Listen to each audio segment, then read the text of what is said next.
Michael B. Jordan pressenti pour jouer le rôle d'Hercule dans le live-action Disney. La Reine des Neiges Elsa serait d'après plusieurs rumeurs lesbienne dans le film La Reine des Neiges 3 et le film tournerait autour de sa recherche de sa sexualité. En 2024, le film Blanche-Neige débarque au cinéma et j'ai bien dit Blanche-Neige et pas Blanche-Neige et les 7 nains car il n'y aura pas 7 nains mais des créatures magiques. Et bien sûr, Blanche-Neige ne sera pas blanche. La question est simple, Disney, vous jouez à quoi ? Salut à tous, comme vous avez pu le comprendre dans cette vidéo, on va parler de Disney et du traitement que Disney réserve à ses films. Parce que oui, aujourd'hui, c'est plus un secret, Disney est devenu complètement woke. Pour ceux qui ne savent pas ce que ça veut dire woke, ça veut dire tout simplement réveiller. Disney est conscient des inégalités dans la société et souhaite réagir. Bien sûr, ça c'est la définition, mais pour Disney, c'est pas du tout le cas. Disney surfe simplement sur une vague. Le seul but de Disney est de faire du profit, de gagner un max de tunas. Pour vous donner une idée, je vais faire une petite métaphore qui va être un peu sombre, mais au moins ça va bien rentrer dans vos têtes. C'est comme si t'apprends demain qu'un pote à toi qui essaie d'aider des gens, voilà, tous les soirs,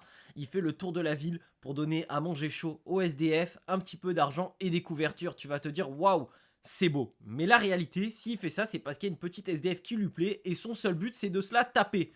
Est-ce que ça devient tout de suite aussi beau ?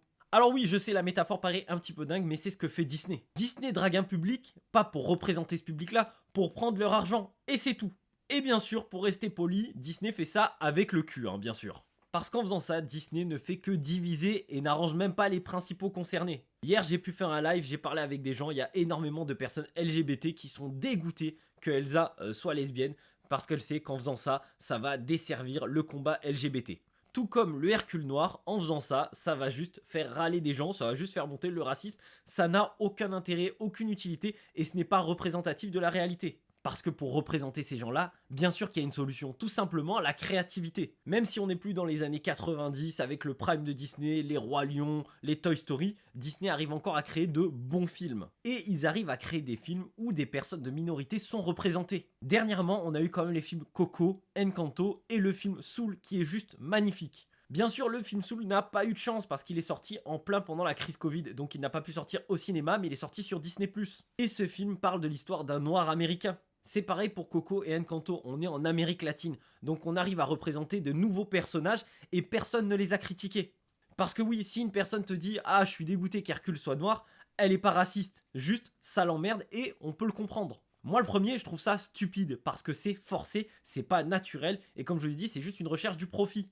En faisant ça, il faudra du temps, mais Disney va creuser petit à petit sa propre tombe. Et par rapport à Michael B. Jordan pour le rôle de Hercule, il doit le refuser, il doit faire comme Idris Elba. Idris Elba, on lui a proposé le rôle de 007 et il a dit je peux pas l'accepter parce que ça va juste faire monter le racisme, parce que c'est pas logique, donc il a refusé le rôle. Et je pense que Michael B. Jordan, c'est un grand acteur, il est très bon, mais prendre ce rôle-là, ça va plus le desservir que le servir. Et Disney, si vous voulez vraiment représenter les minorités, bien sûr, payez des créateurs, créer des nouveaux films. Vous avez réussi avec le film Soul, qui est vraiment très bon, vraiment, je vous le conseille.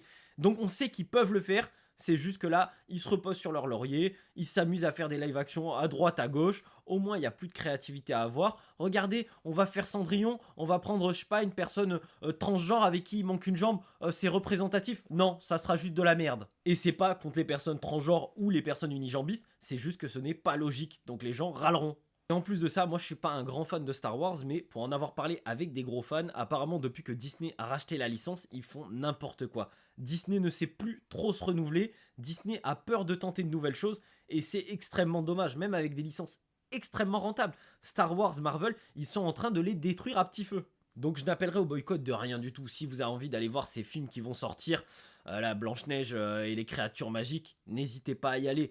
Mais ça reste quand même stupide parce que en essayant d'être le plus inclusif possible, ils ont réussi à créer le paradoxe de virer 7 nains. Parce que les nains, peut-être le rôle des 7 nains dans Blanche-Neige et 7 nains, c'est le rôle ultime d'un nain. C'est ton ballon d'or. Un nain, il peut pas jouer Iron Man. Voilà, c'est stupide, mais c'est comme ça. Donc en faisant ça, Peter Dinklage, il a tué le business des nains. Et Disney, en étant stupide dans leur mouvement woke, ils sont en train de mettre à l'écart des personnes qui n'ont malheureusement pas beaucoup de rôle. Donc j'espère que très prochainement Disney va réussir à se renouveler, parce que mettre une princesse LGBT, pourquoi pas, mais créer un nouveau film. Après, parlez-en, bien sûr il y aura des parents qui boycotteront, d'autres qui ne boycotteront pas. Si le film est bon, l'histoire est bien amenée, pourquoi pas juste essayer de faire ça intelligemment et pas de forcer la chose, parce que les gens ressentent le forcing. Et en faisant ça, tout simplement, ça dégoûte. et vous créez un clivage encore plus énorme. Mais ce qui va se passer, c'est un petit peu comme Netflix, quand les chiffres vont chuter drastiquement, Disney va entre guillemets revenir sur leur classique et en fin de compte remettre à l'écart tout ce qu'ils ont essayé de se battre pour faire, mettre des personnages un petit peu de minorité à l'écran. Donc voilà, c'est tout pour cette vidéo. N'hésite pas à me dire en commentaire ce que t'en as pensé, quel est ton avis sur Disney, sur Netflix, sur le mouvement woke, et je vous dis à très vite pour une prochaine vidéo.